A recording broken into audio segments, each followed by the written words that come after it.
estudio de la población. La información como insumo para el estudio de la población. Entonces, vimos que la información puede que exista,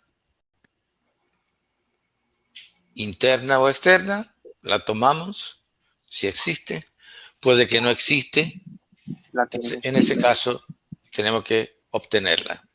Y para obtenerla, decíamos, necesitamos de dos herramientas. Por un lado, necesitamos de una forma de obtención o procedimiento de obtención, y por el otro necesitamos un instrumento para la obtención. Ese instrumento vimos que puede ser un cuestionario, puede ser una guía, puede ser otro tipo de instrumento, un cuaderno de notas, puede ser cualquier otro tipo de instrumento. Decíamos que el instrumento que más se utiliza es el cuestionario, y para información estadística el instrumento que más se usa es el cuestionario. Podría ser una guía, pero lo común decíamos el cuestionario. Y los mecanismos de obtención de información pueden ser diversos, puede ser un experimento, puede ser observación directa, puede ser entrevista directa, puede ser entrevista por correo electrónico, entrevista por teléfono, o finalmente puede ser registro. Ahora, cualquier sea la forma de obtener la información se obtiene observando las características de las unidades estudiadas, ¿sí? Las características de la población. Muy bien. Y una vez esa característica, muy bien, ¿cómo es abordada esa característica?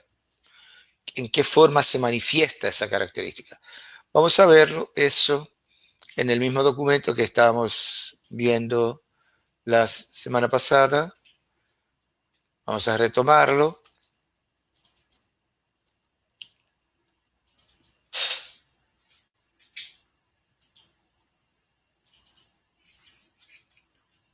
Bien.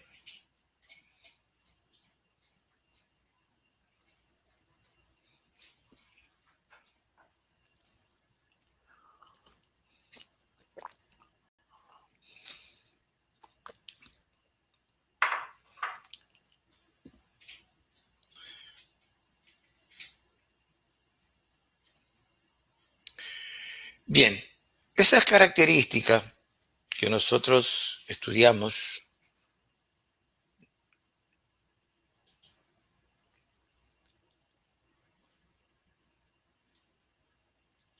de la población puede ser de dos tipos. Pero veamos qué dice acá este párrafo en relación a los tipos de características estudiadas en la población.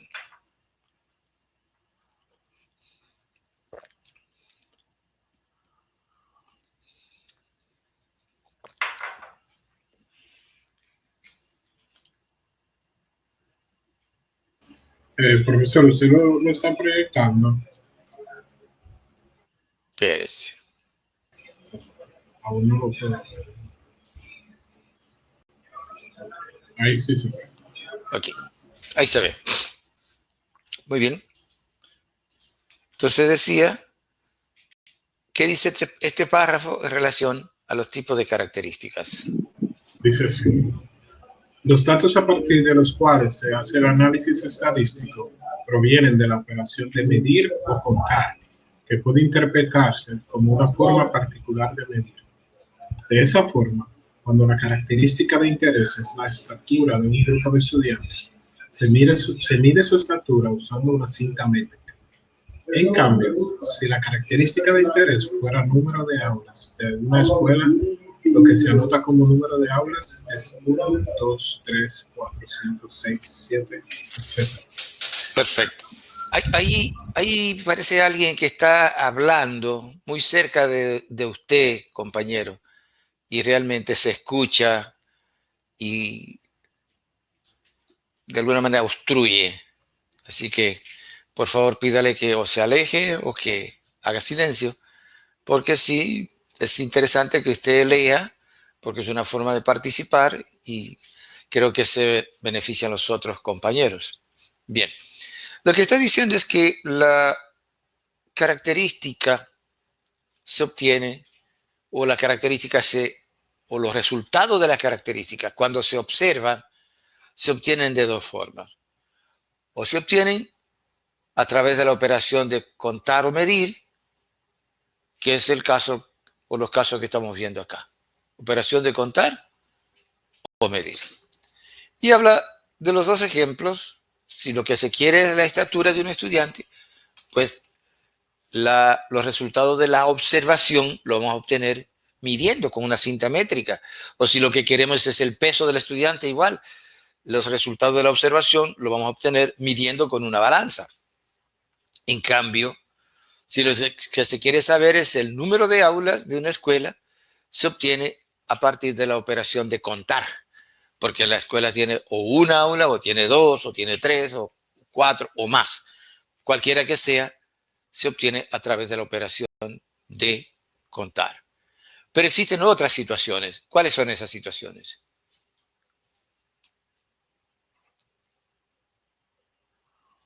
Existen otras situaciones donde la dimensión cuantitativa de la variable no se hace evidente, como cuando se trata de la estatura y el número de aulas.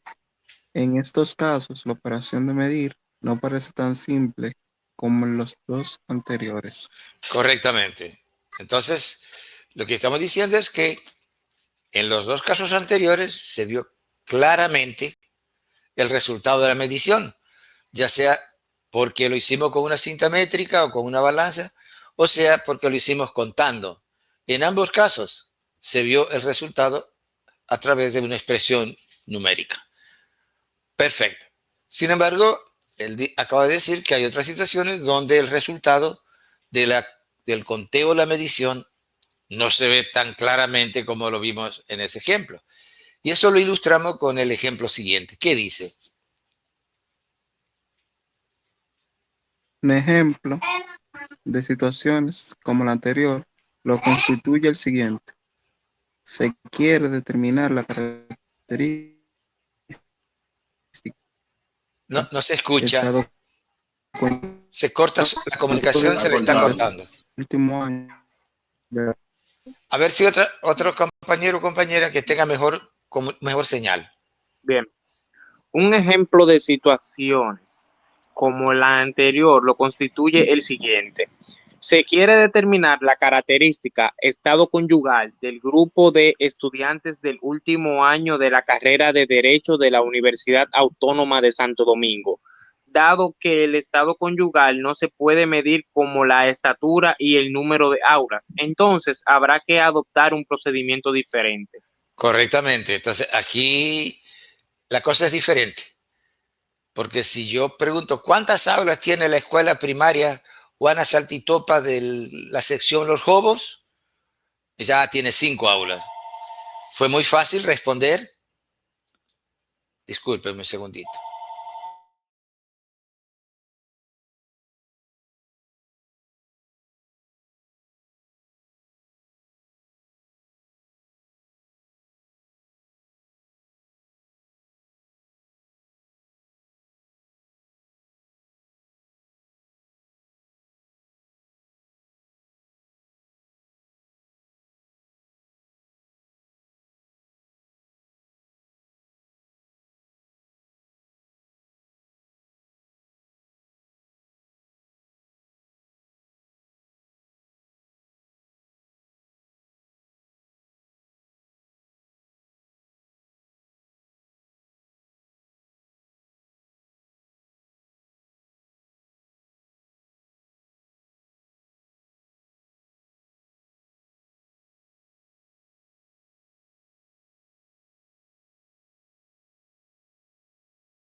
Sí.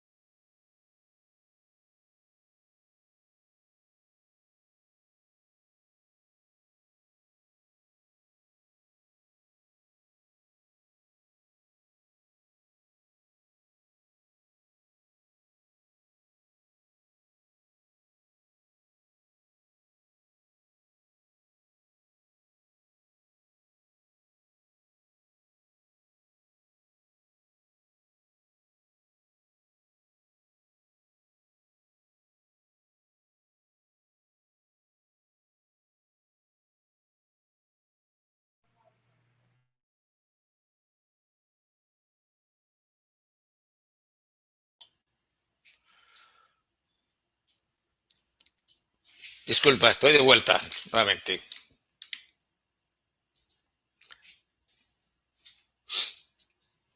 Bien. Entonces, veamos esas otras situaciones con el ejemplo aquí presente. ¿Qué dice? Yo, profesor, ¿puedo leer? Sí. Adelante. Un ejemplo de situaciones como lo anterior lo constituye lo siguiente. Se quiere determinar la característica estado conyugal del grupo de estudiantes de último año de la carrera de Derecho de la Universidad Autónoma de Santo Domingo. Dado que el estado conyugal no se puede medir como la estatura y el número de aulas, entonces habrá que adoptar un procedimiento diferente. Perfecto. ¿Cuál es el procedimiento?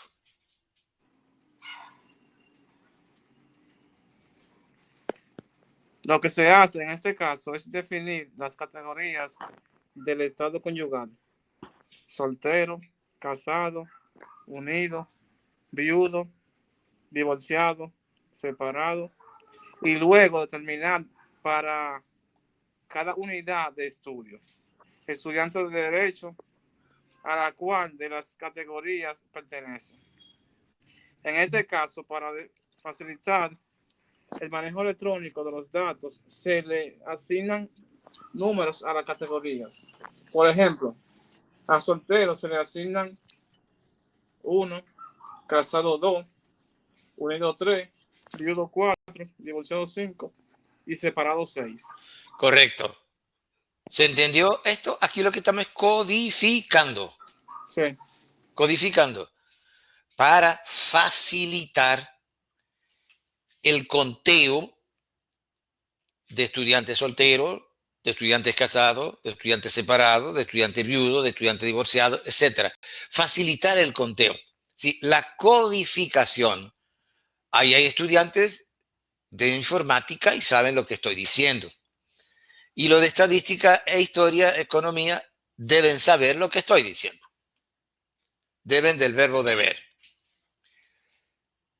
Facilita. Aquí estamos codificando. Codificar es asignar un número a una categoría. Sustituir una categoría por un número. ¿Para qué? Para facilitar el conteo. Y esos códigos son convencionales. Usted lo pone en función de lo que usted decida. Es decir, no existe nada escrito en piedra para decir que soltero tiene que ser 1, que casado tiene que ser 2. No, usted lo define. Lo que tiene que asegurarse es de no equivocarse luego y no olvidar a quién usted definió como 1, a quién definió como 2 y a quién definió como 3, etc. Eso es lo importante de esto. ¿Está claro? Sí, muy claro. Y a seguir, ¿qué dice? Debe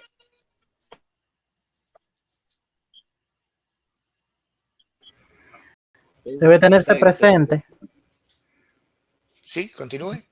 Debe tenerse presente que esta asignación de números a las categorías tiene fines de clasificación y por tanto es totalmente arbitraria, pudiendo emplearse cualquier juego de 6 números como 10, 20, 30, 40, 50 y 60. ¿Se entendió?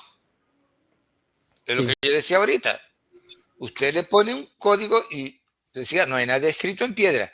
Lo que usted tiene que asegurarse es Tener pendiente cuál es cuál. correctamente. Y ya, eso es todo. Puede continuar, por favor.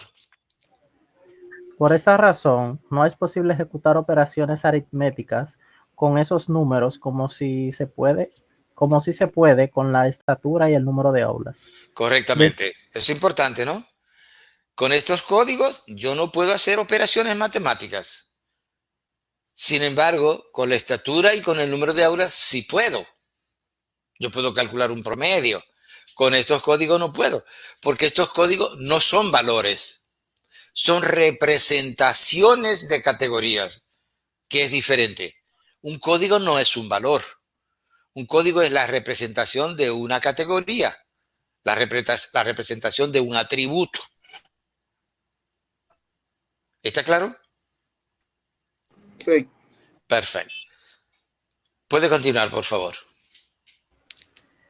Desde esta perspectiva, cuando se mide una característica, se obtiene un valor para cada unidad de estudio observada. Como estos números normalmente varían de una unidad de estudio a otra, se habla de variables. De esta forma, la estatura es una variable, como también lo son el número de aulas y el estado conyugal, como cualquier otra característica que varía de un elemento a otro de la población. Correctamente.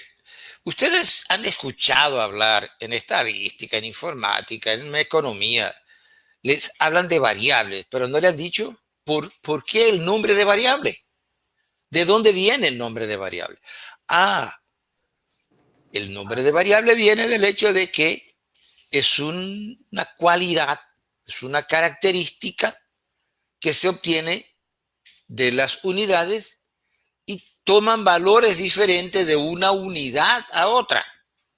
Si yo estoy midiendo el número de aulas de las escuelas del distrito escolar número 25, resulta que hay una escuela que tiene 2 aulas, hay otra escuela que tiene 3, hay otra que tiene 4, hay otra que tiene 5 y así por delante. Entonces, ¿qué pasa con el número de aulas? Que varía de una escuela a otra. Por eso al número de aulas yo le llamo variable. El número de aulas es una variable. De ahí viene el nombre de variable. ¿Está claro? Está claro. Sí. Perfecto. ¿Y qué más dice acá?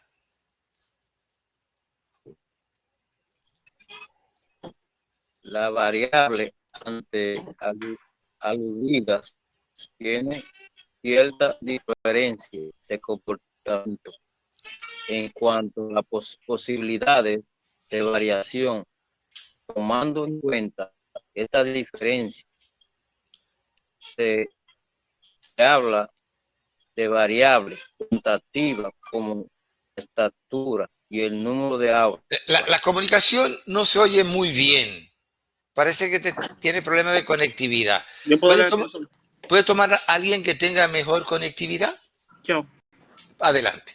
Las variables ante las variables. ¿Me escuchan bien a mí? Sí. La voz femenina se escuchó mejor. Puede, sí. Tomen ustedes palabra.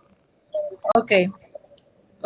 Las variables antes aludidas tienen ciertas diferencias de comportamiento en cuanto a las posibilidades de variación.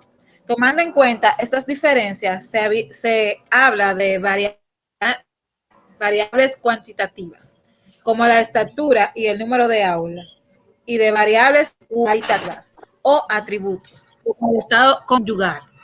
Correcto. La variable Entonces, cuantitativa lo que estamos diciendo en este caso es que en función del comportamiento de las variables que ya mencionamos, el comportamiento en cuanto a la variación pueden ser de 2 tipos. Estamos hablando de variables cuantitativas, como la estatura, como el número de aulas, y otras que puedo expresar numéricamente, y variables cualitativas, también llamadas atributos, que son aquellas que no puedo expresar en valores numéricos, sino en categorías. Caso el estado conyugal. Si a usted le preguntan, ¿cuántos años cumplidos usted tiene? Usted dice 27, respondió con un número. Si le preguntan, ¿cuántas aulas tiene la escuela Juana Saltitopa? 7 aulas, respondió con un número. Pero si le preguntan, ¿cuál es su estado conyugal actual? Dice, yo soy soltero o soltera. Respondió con una categoría. Entonces, eso nos está diciendo que hay dos tipos de variables. Hay una variable cuantitativa y hay una variable cualitativa a la cual también se le llama atributo. ¿Ya? Entonces, miren acá. Pero la variable cuantitativa puede ser a su vez de dos tipos. Puede ser continua o puede ser discreta. A la discreta también se le llama discontinua. Entonces, veamos, acá tenemos el esquema.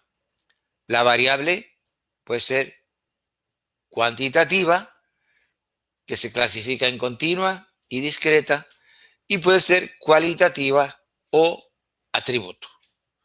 Entonces, las características que nosotros observamos en una población pueden ser cuantitativa, y en este caso le llamamos variable cuantitativa, o puede ser cualitativa y le llamamos variable cualitativa, o simplemente atributo. Con la diferencia de que la variable cuantitativa puede ser continua o puede ser discreta. ¿Qué dice acá de la variable continua? Una variable continua es aquella que toma... Se le está cortando la comunicación. Una variable continua es aquella que toma cualquier valor dentro de un intervalo de números reales, aun cuando este es muy pequeño. Es el caso del peso corporal de Juan López, el cual es de 122.7 libras. La estatura de Sonia Montes, la cual es de 172.4 centímetros. La distancia entre las ciudades de Aguas Claras y Cerro Colorado, la cual es 147.6 kilómetros, etc. Esos son ejemplos de variable continua, ¿no? Es aquella que puede tomar cualquier valor en un intervalo por pequeño que éste sea. ¿Y la variable discreta qué es?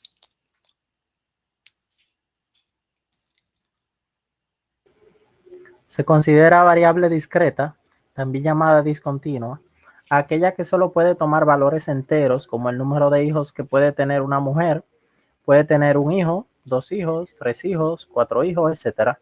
O el número de habitaciones que posee una casa, por ejemplo, puede poseer una habitación, 2 habitaciones, 3 habitaciones, etc. Correctamente. Entonces queda clarísimo, ¿no? Que la variable continua puede expresarse con valores decimales, porque puede tomar valores dentro de un intervalo cualquiera, mientras que la variable discreta solo puede tomar valores enteros, porque toma solo valores en los puntos enteros de la variable. Perfecto. Veamos aquí ejemplos de unidades elementales y características. Si nosotros tenemos, por ejemplo, un niño, de ese niño, ¿qué podemos observar? ¿Qué características podemos observar? Por ejemplo, su estatura. ¿En qué se mide la estatura? En centímetros. Un ejemplo de observación de la estatura, 105.5 centímetros. Es decir, un niño cuya estatura es 105.5 centímetros. Otra unidad elemental, un maestro. ¿Qué características podemos observar del maestro? Cualquiera, entre ellas la edad. ¿Cuál es la unidad de medida de la edad? El año. Un ejemplo de observación de la característica edad, 40. Al profesor se le preguntó, al maestro se le preguntó, ¿cuántos años cumplidos usted tiene? Y él respondió, 40. Entonces, esa es la observación. Veamos otra unidad elemental de otra población. Una casa. De esa casa, ¿qué características podemos observar? El número de dormitorios. La unidad de medida del número de dormitorios, ¿cuál es? Dormitorio. ¿cuántos dormitorios tiene esta casa? Y me dice 3. Entonces, esta es la observación de esa característica que se llama número de dormitorios. Veamos otra unidad elemental. Un gerente. Un gerente. ¿Qué característica podemos observar de un gerente? Su antigüedad en el servicio. ¿Cuál es la unidad de medida de la antigüedad en el servicio? El año. Y la pregunta es, ¿cuántos años de antigüedad en el servicio tiene usted? Y él dice, 27 años. Entonces, esta es la observación. Fíjese que en este caso hemos observado características de tipo cuantitativo. Hemos observado variables cuantitativas. Pero veamos ahora variables cualitativas o atributos. Pensemos en la unidad elemental, un gerente. De ese gerente, ¿qué otra característica podemos estudiar? El sexo. El sexo. La unidad de medida no se mide, porque los atributos no se miden. La observación, hombre. Le preguntó, ¿cuál es el sexo del gerente? Y respondieron, hombre. Entonces, esa es la observación. Pensemos en otra unidad elemental, que ya la habíamos visto acá, desde otra perspectiva. Una casa. Solo que esta vez la característica que vamos a estudiar o a observar de esa casa es el material de construcción del piso. Y preguntamos, ¿cuál es el material de construcción del piso de esta casa? Me dice, mosaico. Esa es la observación. Mosaico. Veamos otra unidad elemental. Una calle. Estamos haciendo un estudio urbano y tenemos las calles. La característica que estamos observando de esa unidad elemental es la calidad del pavimento. Y preguntamos, ¿cuál es la calidad del pavimento de esta calle? Me dice, está bueno. Bueno, podría ser malo, podría ser regular, pero bueno, me dijo que bueno. Entonces, esa es la observación de la característica calidad del pavimento de la unidad elemental calle. Otra unidad elemental que ya la habíamos visto, pero ahora desde otra perspectiva, un maestro. ¿Qué característica vamos a observar ahora? La opinión que él tiene sobre el director. Y le preguntamos al maestro, ¿cuál es su opinión acerca del director? Y él dice, excelente. Entonces, esa es la observación para esta característica de esa unidad de investigación que es el maestro. Y por último, veamos esta unidad elemental, una escuela. ¿Qué característica estamos observando de la escuela? El nivel educativo impartido. ¿Qué nivel de educación se imparte en esta escuela? Y responden, primario. Entonces, esa es la observación de esta característica acerca de esta unidad elemental. Fíjense que en este caso, todas las características son cualitativas, son atributos. Todas estas son características cualitativas, son atributos, y por eso la observación es cualitativa. En cambio, todas estas características son cuantitativas o variables, y por eso su observación es un número en cada caso. ¿Se vio? Sí, maestro. Sí, ahí se vio. Sí, afirmativo, maestro. Perfecto. Y eso es lo que hacemos cuando hacemos un censo o una encuesta. ¿Qué es lo que hacemos? Eso. Vamos a tener unidades elementales que estamos estudiando y sobre ellas vamos a estudiar características como estas que pueden ser cualitativas, como en este caso, aquí, cualitativas, o cuantitativas, como en esta. Las cualitativas se expresan en categorías y las cuantitativas se expresan en números. Si las observaciones de las variables cuantitativas son números y las observaciones de la variable cualitativa son categorías. Son categorías. ¿Se entiende? Sí. maestro. Bien. Ahora, ¿Entiende? veamos cuál es la diferencia que hay entre no distinguir bien lo que es una variable cuantitativa de una variable cualitativa. Se pueden cometer errores graves. Y eso lo vamos a ver aquí con este ejemplo. ¿Qué dice acá el texto?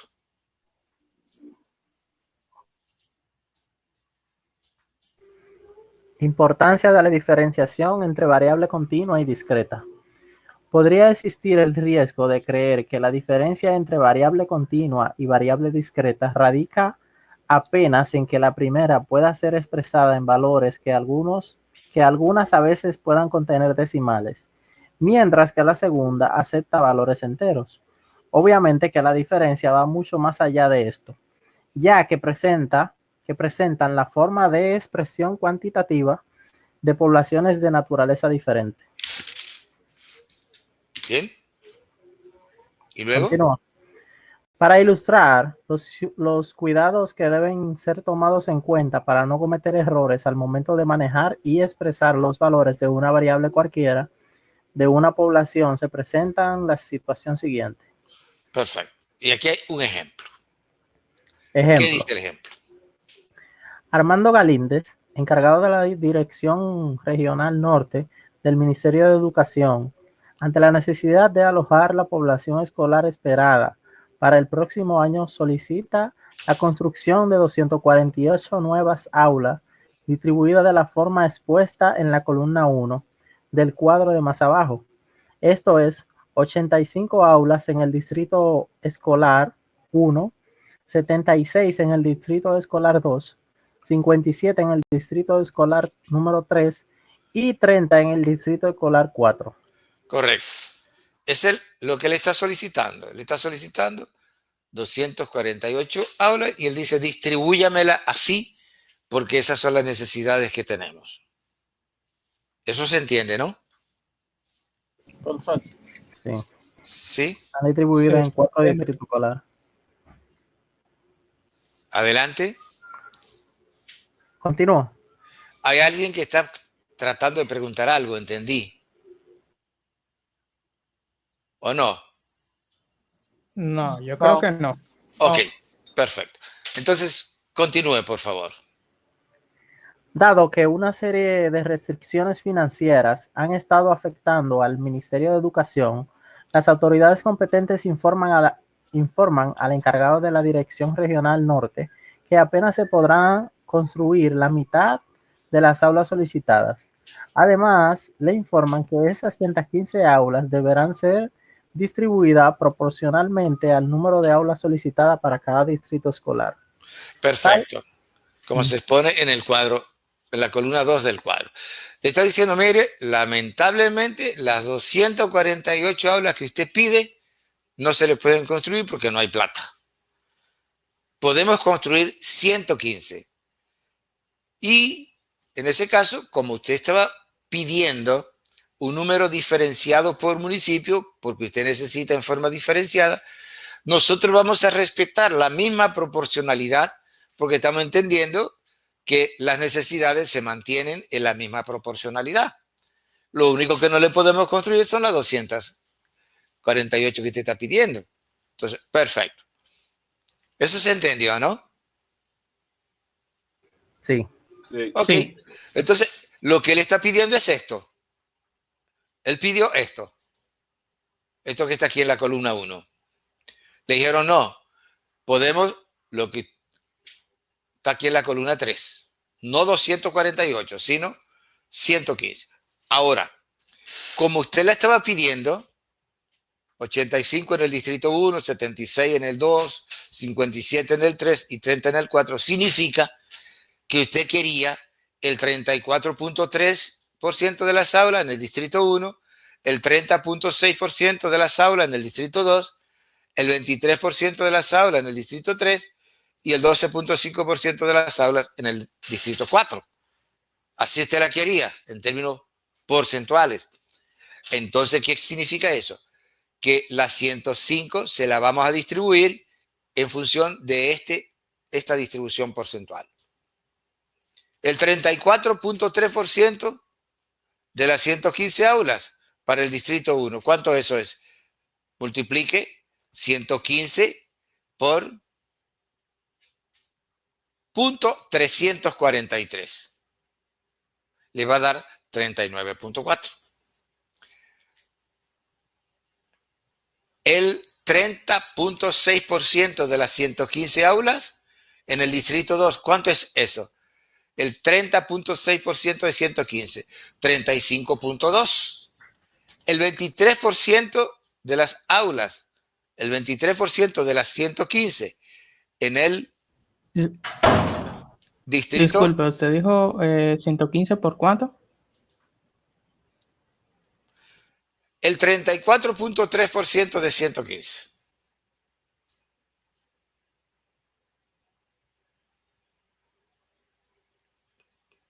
$34.3 por 115 entre 100 o .343 por 115, es lo mismo. Da lo mismo atrás que a la espalda. ¿Ya? Y finalmente, el 12.1% de las 105 aulas, que son 13.9, usted le está pidiendo para el distrito 4. ¿Se entiende hasta aquí? Sí. Ok. Solo que a usted no le pueden construir 39.4 aulas porque eso no existe. Porque se trata de una variable discreta. Usted me dice, no, pero que el cálculo me dio eso. Yo le digo, sí, le dio eso, pero usted no lo puede aceptar. Ese es exactamente el problema. Que si usted no supiera la diferencia entre una variable continua y una variable discreta, usted termina aceptando esto. Y esto usted no lo puede aceptar. El cálculo está correcto, pero usted no lo puede aceptar porque se trata de una variable discreta y solo toma valores enteros. Entonces usted va a tener que redondear y hacer lo que está aquí. Eso significa que usted está pidiendo si le van a construir 39 aulas en el distrito 1, 35 en el distrito 2, 27 en el distrito 3 y 14 en el distrito 4. ¿Se entendió?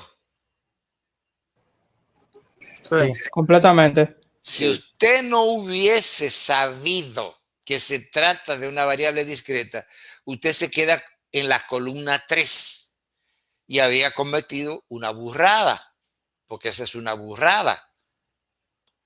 Claro, lo terrible de eso es que yo he visto burradas de esas en libros, en el país de ustedes y mío, libros escritos por profesionales. Esta burrada.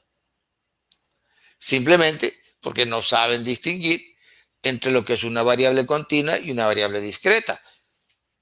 Esto es una variable discreta y aunque el cálculo está correcto, yo no lo puedo aceptar, tengo que redondear. Pero el otro día vimos cómo se redondea. ¿Está claro? Sí, claro. Y se ve que ahí no se puede cometer error. Ok. Entonces, ya sabemos que nosotros estudiamos las poblaciones observando las características. Esa característica estudiada puede ser una variable cuantitativa o puede ser una variable cualitativa. Pero la variable cuantitativa vimos que puede ser de dos tipos. Puede ser continua o puede ser discreta. Si es continua, acepta valores decimales. Si es discreta, solamente acepta valores enteros. Y este ejemplo es la mejor orientación al respecto. ¿Alguna pregunta hasta aquí?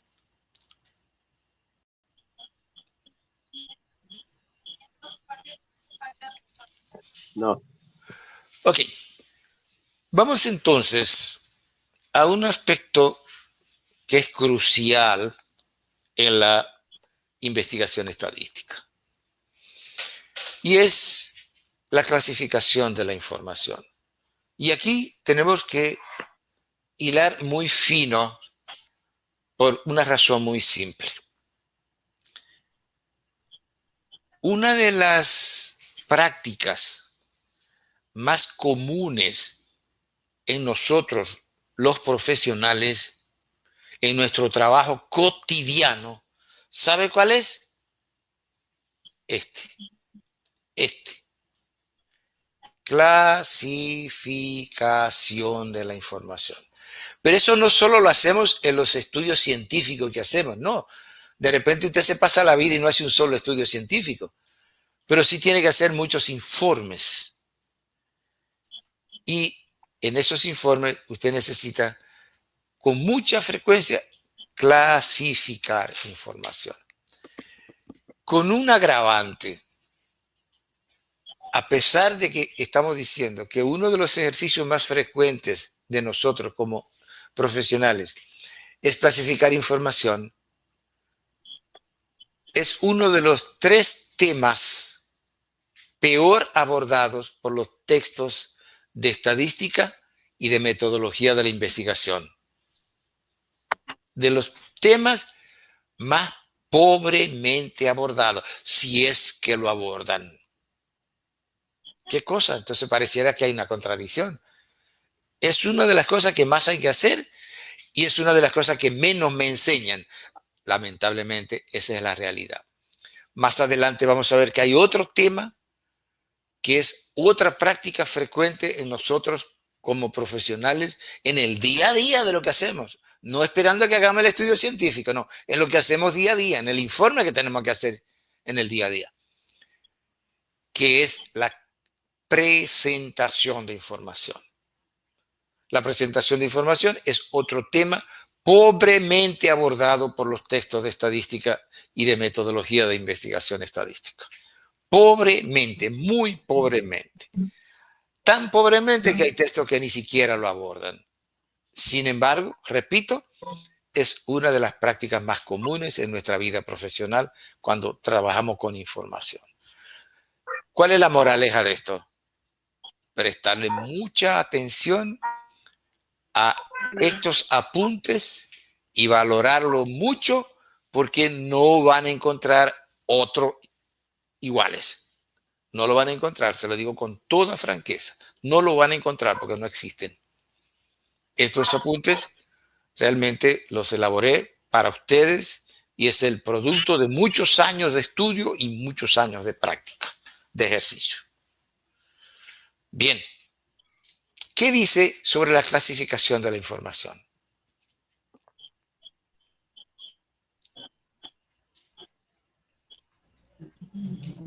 Dice, en la investigación estadística, la observación de una o más características de los elementos que constituyen la población generará tantos resultados para cada atributo como elementos contenga la población estudiada.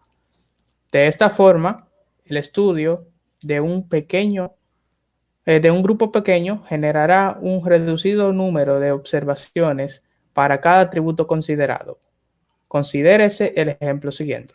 Correcto, lo que acabo de decir ahí es que dependiendo del tamaño de la población que se está estudiando, va a ser el número de observaciones resultantes. Si yo estoy resultante para cada característica. Si yo estoy en el caso anterior que tenemos acá, si nosotros estamos estudiando 5 niños, y de cada uno estamos estudiando una característica, que es la estatura. ¿Cuántas observaciones vamos a tener de la estatura? 5 observaciones. Una que es la respuesta que dio cada niño. Si en cambio yo tuviera 50 niños de la característica edad, voy a tener 50 observaciones. Las 50 respuestas que dieron los 50 niños sobre su edad. Si yo tuviera 5.000 niños y de ellos estoy estudiando la edad, de la característica edad voy a tener 5.000 observaciones. Una que es la respuesta dada por cada niño cuando se le preguntó por su edad. Por eso es que dice acá que un número pequeño de observaciones generará un número pequeño de elementos, generará un pequeño número de observaciones sobre la característica estudiada, pero un número grande de elementos generará un número grande de observaciones sobre la característica estudiada. Eso es lo que acaba de decir. Veamos el ejemplo que está acá en este ejercicio 1 ¿Qué dice?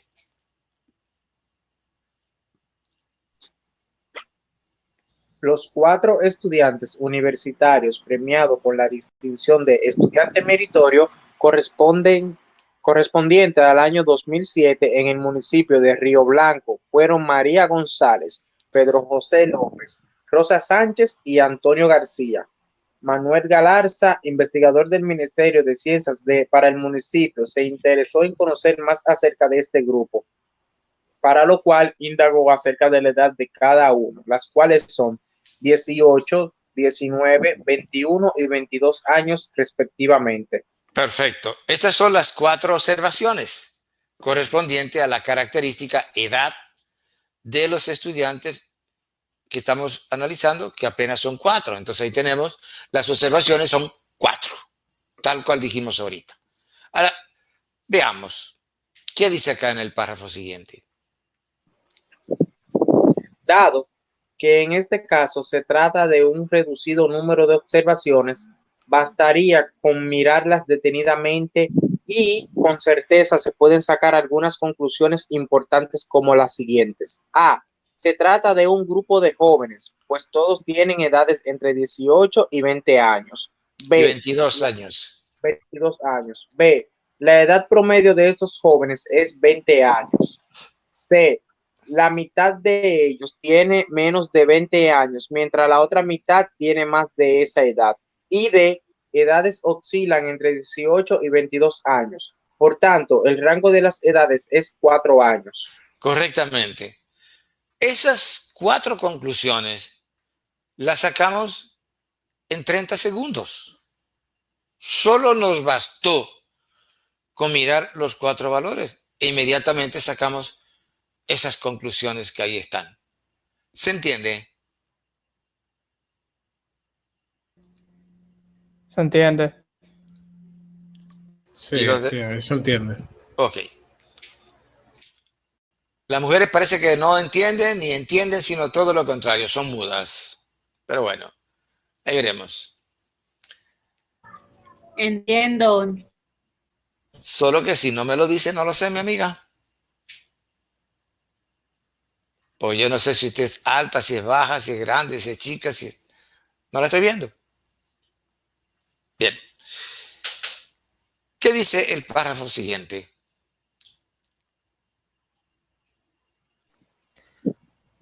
Además de estas informaciones. Continúe, Okay. compañero. Además de estas informaciones acerca de las edades, podrían derivarse otras. No obstante, lo que se quiere hacer notar es la facilidad y rapidez con la que se han podido extraer estas informaciones subyacentes en los datos. Ahora bien, si en vez de un grupo de 4 personas se tratará de uno considerablemente mayor, entonces con solo observar los datos es muy posible que no puedan derivarse conclusiones. Si el número de observaciones es elevado o relativamente elevado, la propia de valores dificulta el dimensionamiento de estos. En este caso, como se verá más adelante cuando se trate de distribución de frecuencia, conviene presentar los datos en forma clasificada. Perfecto. Perfecto. Entonces, eso es lo que estamos diciendo. Dado que se trataba apenas de 4 observaciones, bastó con mirar los 4 valores y rápidamente se pudieron sacar esas conclusiones.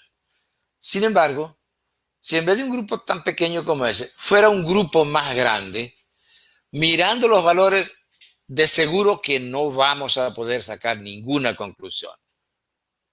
Y veamos esto con un ejemplo.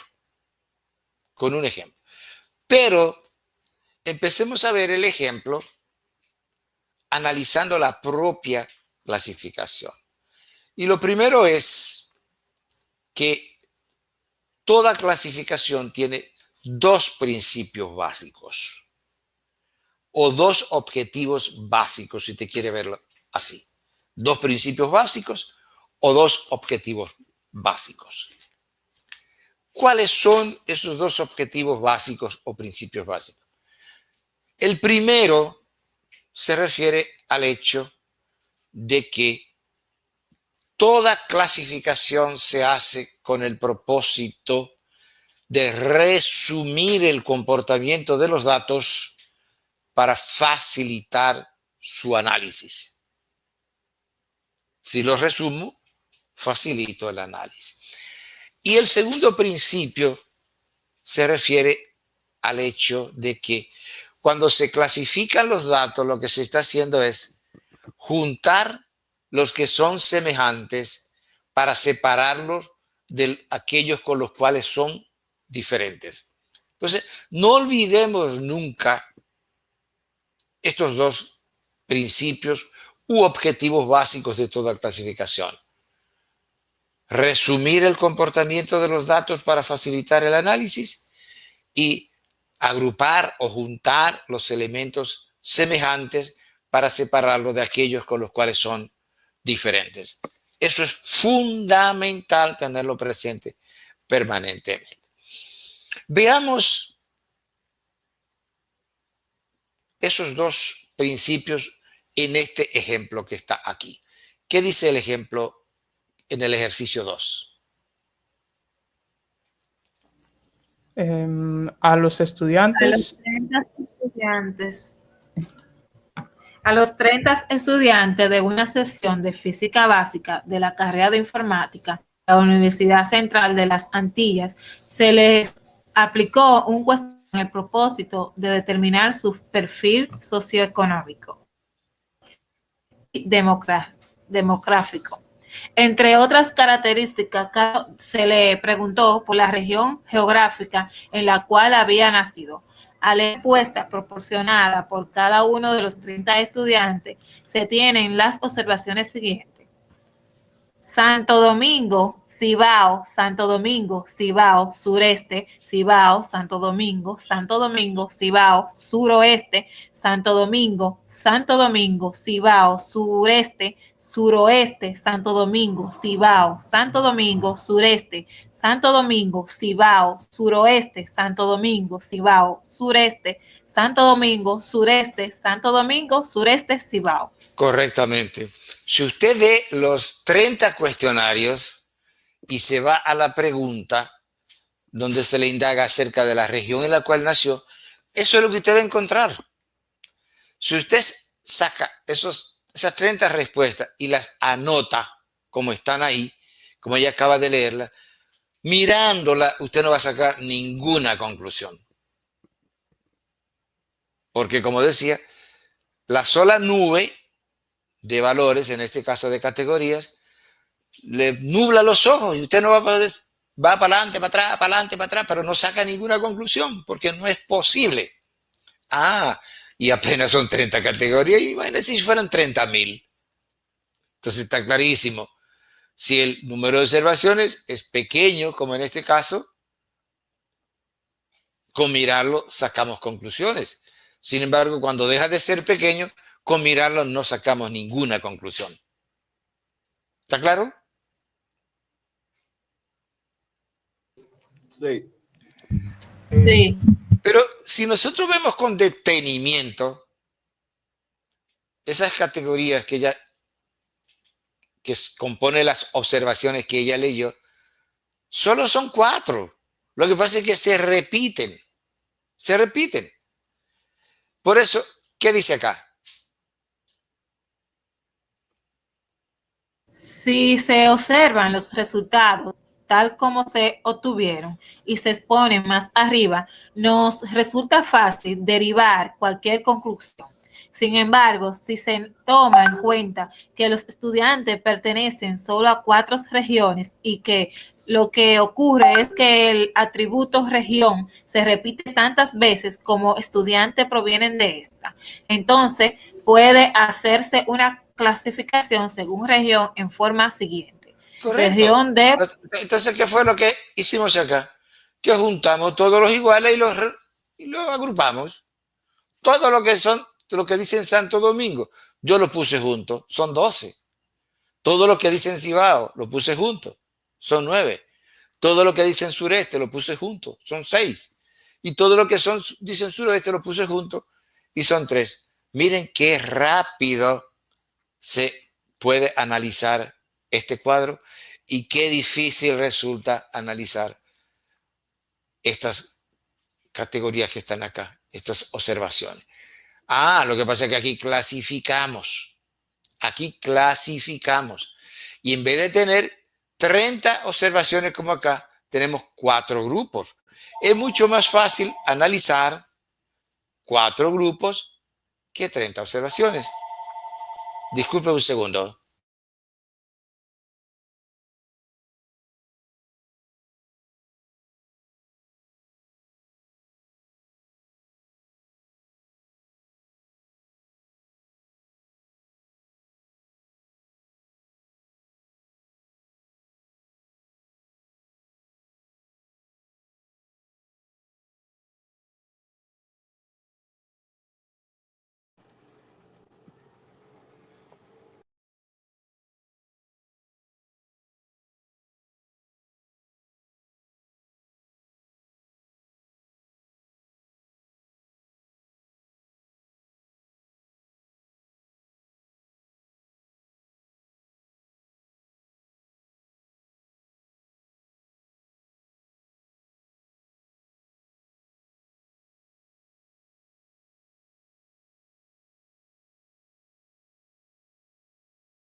Disculpen, estoy de nuevo acá.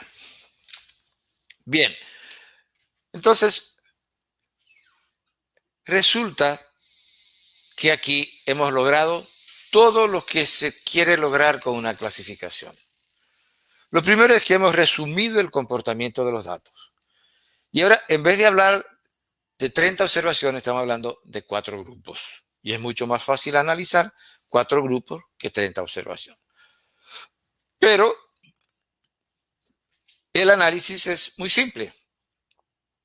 ¿Qué dice acá?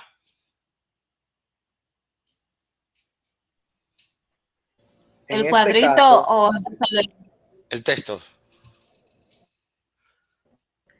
En este caso, resulta mucho más fácil sacar cualquier conclusión acerca de la región de procedencia de los estudiantes, que si se observara la distribución de antes de la clasificación. En consecuencia, como se decía previamente, la clasificación de los datos resume su comportamiento, pues ahora en vez de hacer referencia a los 30 observaciones, apenas se tratará de 4 grupos y así se facilita el análisis. Pues sin mayores complicaciones, se puede observar que 12 estudiantes proceden de Santo Domingo, 9 del Cibao, 6 del sureste y 3 del suroeste. Mire qué rápido usted dice eso. Qué rápido usted lo dijo. El predominio está en Santo Domingo y de donde menos hay es del suroeste. Pero es muy fácil ahora. Antes no. Muy bien. Y para terminar, ¿qué dice?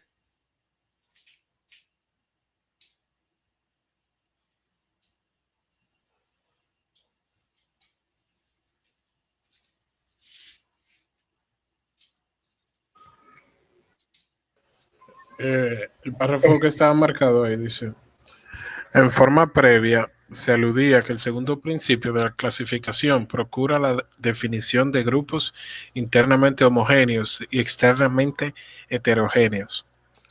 El contenido de este principio se puede ilustrar como un ejemplo como el siguiente. Correctamente.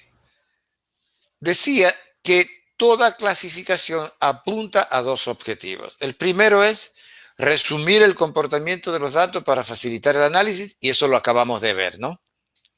Resumimos a 4 grupos y el análisis lo hicimos rapidísimo. Y el segundo objetivo, dijimos, o principio, es juntar los elementos que son semejantes para separarlos de aquellos con los cuales son diferentes. Y eso también lo hemos logrado acá. ¿Por qué? Porque estos 12 estudiantes son homogéneos en cuanto a la región de residencia. Todos son de Santo Domingo. Estos 9 son homogéneos en cuanto a la característica región de residencia. Todos son del Cibao. Estos 6 son homogéneos en cuanto a la característica región de residencia. Todos son del sureste y lo mismo que estos 3 también son homogéneos en cuanto a la región. Pero a su vez, estos 12 son diferentes de estos 9 en cuanto a la región y diferentes a estos 6 y diferentes a estos 3. Y estos 9 también son diferentes a los 12, a los 6 y a los 3. Y estos 6 son diferentes a los 9, a los 12 y a los 3. Y estos 3 son diferentes a los 6, a los 9 y a los 12. Entonces, hemos logrado grupos homogéneamente, homogéneos a lo interno y heterogéneos a lo externo, que es el segundo principio de la clasificación. ¿Se entendió? Sí, sí. Sí, Se entendió. Claro. Perfecto. Afirmativo. Recuérdense que estamos en uno de los aspectos más importantes por el uso de lo que es la metodología de la investigación estadística, por lo que decíamos. Y por eso vamos a un segundo ejemplo para que entendamos un poco la conceptualización de lo que representa la clasificación. Veamos esto con un ejemplo que está en el ejercicio 3. ¿Qué dice el enunciado del ejercicio 3? Ejercicio 3. Un estudio de hogares realizado en el municipio de Río Amarillo proporcionó la información a partir de la cual es posible clasificarlos en función del grupo socioeconómico al cual pertenece en la forma siguiente. Correctamente. Se hizo el estudio en total de 12,000 hogares del municipio y en función del grupo socioeconómico al cual pertenecen, se clasificaron en 3 categorías. Aquí está. Grupo socioeconómico bajo, grupo socioeconómico medio y grupo socioeconómico alto. Se buscó a todo lo que pertenecen al grupo bajo y resulta que eran 6,000. Se pusieron acá. A todo lo que pertenece al grupo medio, que eran 4,200 y se pusieron acá. Y todo lo que pertenece al grupo alto, que son 1,800 y se pusieron acá. Y ahí está la suma de los 12,000. Hasta ahí se entiende, ¿no? Sí. Sí. Este es un ejercicio Correcto. de kindergarten. A los niñitos y niñitas de 3 años le dan cubitos blancos, cubitos amarillos y cubitos rojos. Y le dan una caja blanca, una caja amarilla y una caja roja. ¿Qué hacen los niñitos entonces? Entrar cada cubo en la caja correspondiente. Correctamente, eso fue lo que yo hice acá. Entrar cada cubo en la caja correspondiente. Ese ejercicio que le pone a los niños de kindergarten es importantísimo, porque hay muchos de nosotros que llegamos a viejo y no lo sabemos hacer, por increíble que le parezca. No exactamente la caja, pero la caja que corresponde a la edad nuestra, no lo sabemos hacer. Entonces, es un ejercicio importantísimo, porque es lo que llama el sentido de la clasificación. Hay gente que se muere de viejo sin él.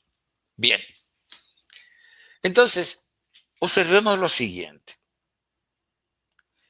¿Qué ocurre? Todos los hogares que yo clasifiqué en el grupo bajo son exactamente iguales. No, hay diferentes niveles de bajo. No todos los pobres son igualmente pobres. Hay gente muy pobre, hay gente pobre y gente que es simplemente pobre. Pero lo mismo pasa con los que yo agrupé en la categoría media. Hay unos medios que están muy abajo, pero son medios, y hay otros medios que están muy arriba, pero son medios. Y lo propio ocurre con los altos. En los altos hay unos que son altos, pero no son tan altos. Y hay otros altos que son muy altos. Entonces, ¿qué quiere decir? Que esos grupos no son homogéneos. Los bajos no son homogéneos. Los medios no son homogéneos. Los altos no son homogéneos. ¿Y quién me lo dice? Que dentro de los bajos están los que están en el nivel A, que son muy bajos, y están los que están en el nivel B, que digamos que no son tan bajos. Pero en el grupo medio están los que están en el nivel C, que son medios, pero bastante bajos dentro del medio. Y están los que están en el nivel D, que son bastante altos dentro del nivel medio. Y lo propio ocurre con los del alto. Hay unos altos que son altos, pero no tan altos. Y hay otros altos que son altísimos. Entonces, ¿se entiende eso? Claro que sí. Traten de entenderlo porque no lo van a encontrar en ningún texto en su vida. Traten de entenderlo. Porque esto es fundamental y no se lo explica en ningún otro lugar. Analicemos el grupo medio. El medio. En el medio, ¿a quiénes tenemos? A los que están en la categoría C, que son casi bajos, ¿no? Mira, tan cerquita del bajo. ¿Cierto? Sí. Y están los que están en la categoría D, que son casi altos. Están cerquita del alto. Entonces, ¿qué quiere decir? Que nosotros hemos hecho una muy mala agrupación. ¿Por qué? ¿Qué dice acá? ¿Qué dice esto? El segundo principio se refiere a que en la clasificación se agrupan los elementos semejantes, separándolos de los diferentes. Esto último apunta a la creación de grupos los más homogéneamente posible a lo interno, los cuales al mismo tiempo deben resultar bien diferenciados de los demás. Y hemos logrado eso aquí, en la clasificación A. No.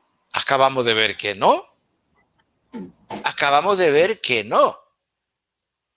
Porque con el grupo medio, que lo tomamos como ejemplo para analizar, vimos que en el grupo medio hay familias que son casi pobres, al mismo tiempo que hay familias que son casi ricas. Entonces indica que es un grupo muy heterogéneo. ¿Logré el segundo principio de la clasificación? No. No lo logré. Entonces esta clasificación no sirve para nada. No sirve para nada. Porque no me juntó elementos semejantes para separarlo de aquello con los cuales son diferentes. Estos son casi iguales a estos y están en dos grupos diferentes. Y estos son muy diferentes a estos y están dentro del mismo grupo. ¿Se entendió? Sí, maestra. Entonces ahí tenemos que afinar la puntería, mi amigo. Por eso nos fuimos a la clasificación B. Dijimos, no, la A no está bien. Vamos a ver. ¿Qué pasa si nosotros dividimos este grupo en dos? Dividimos este en dos y dividimos este en dos.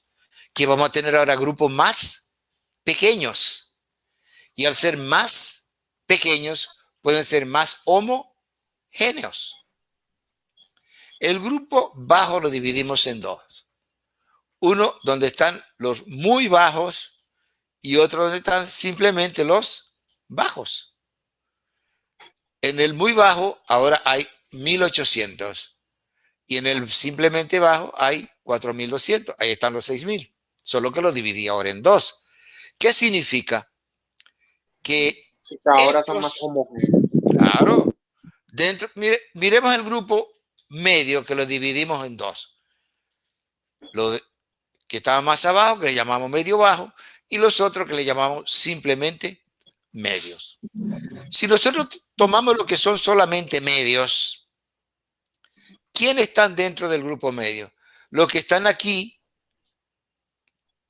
que son tan cerca de este, pero este es medio también. Entonces quiere decir que los más bajos del medio están cerca de otro que es medio, de lo más alto de este medio bajo. Entonces, Y los más altos del medio, ¿quiénes son? Estos, que son vecinos de quién? De estos, pero estos también son medios.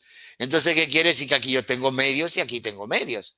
Es un grupo mucho más homogéneo y cada uno de estos grupos internamente es más homogéneo. Porque ahora el rango es mucho menor. Ya no me caben los extremos. Los muy bajos y los muy altos no pueden estar en el mismo grupo. Entonces, ¿qué ocurrió? Que ahora yo tengo 6 grupos, pero cada uno es más pequeño y por tanto más homogéneo internamente. En conclusión, ¿cuál es mejor clasificación?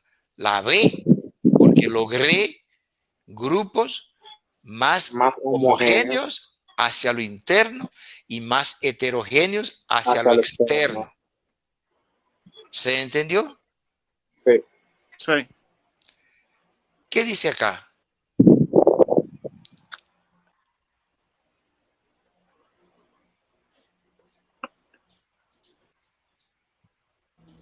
¿Qué dice?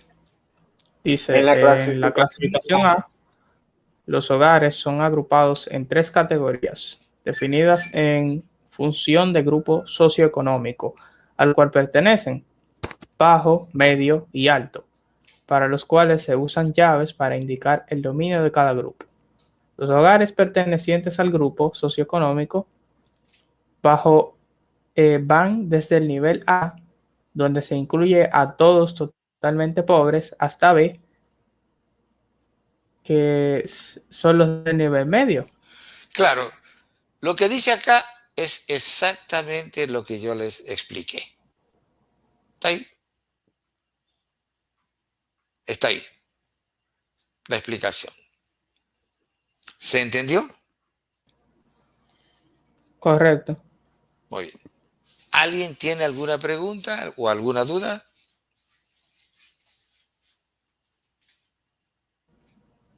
Por mi lado, no. Ok. Bien. Entonces, ya vimos todos los cuidados que hay que tomar en la clasificación. Solo para cerrar lo de los cuidados que hay que tomar en la clasificación, les voy a comentar brevemente una anécdota de algo que me ocurrió a mí. Yo estudié en una universidad que ocupaba en el momento el ranking en la posición número 141 a nivel mundial. 141 de más de 16,000.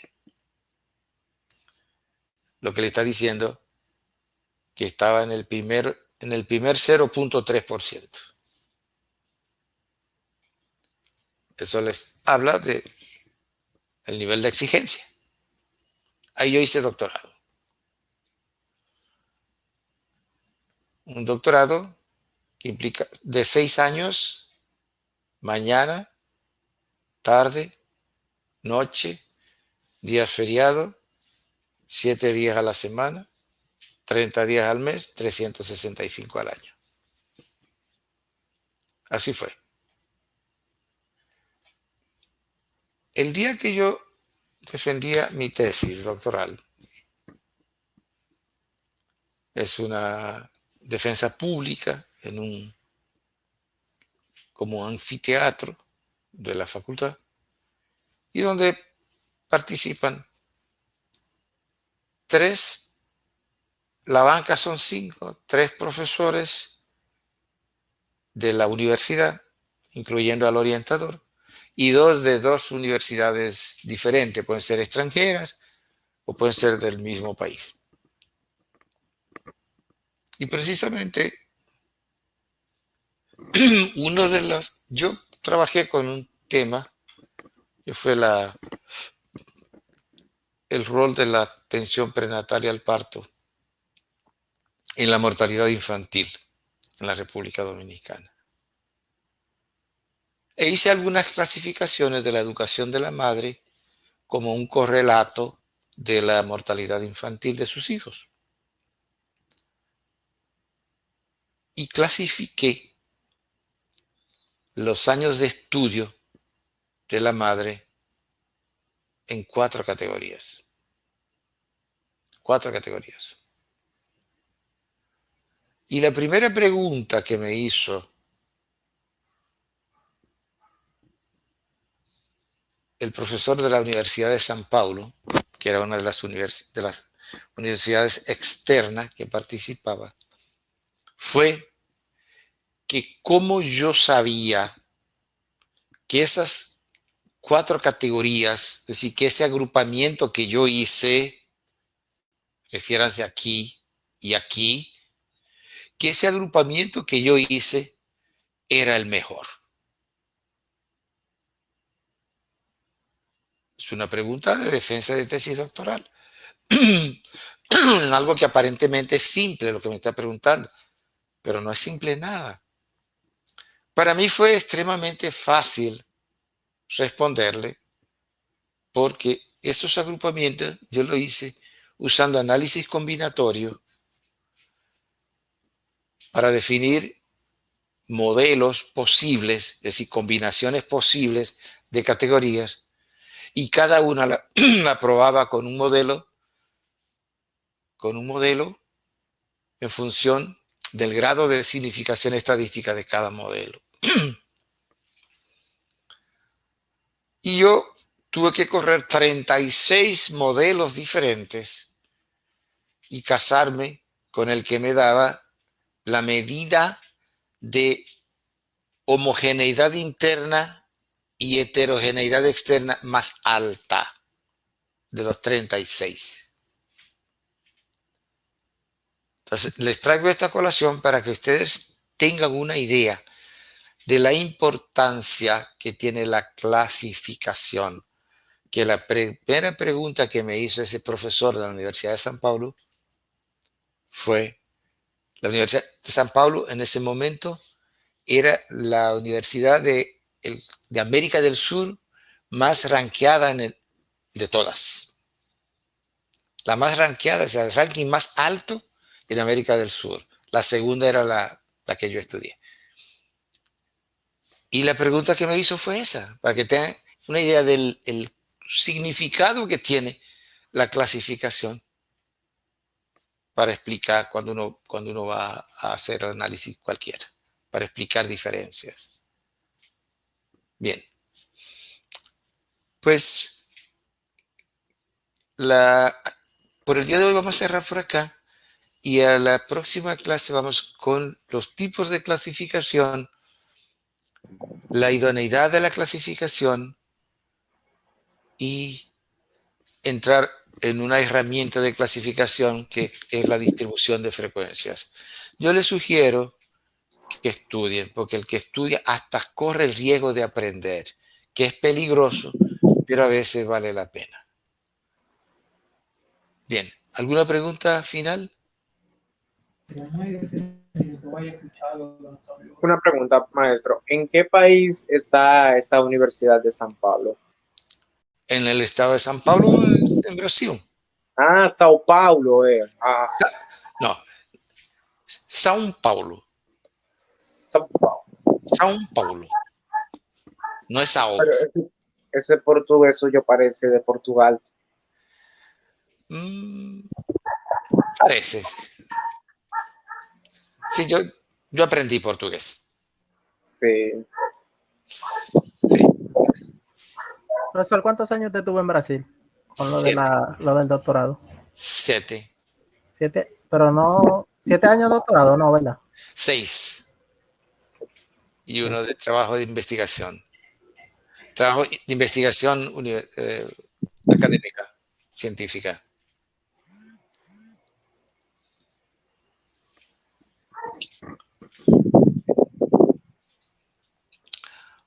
Muy bien, entonces ahí ya nos vemos en la próxima clase y les sugiero estudien estas cosas. Gracias. Buenas noches, bye bye. Buenas noches. Muchas gracias, maestro. Pase bueno. De nada. Chao, buenas noches. Vamos a ver. Pasa buenas noches, maestro. Buenas noches.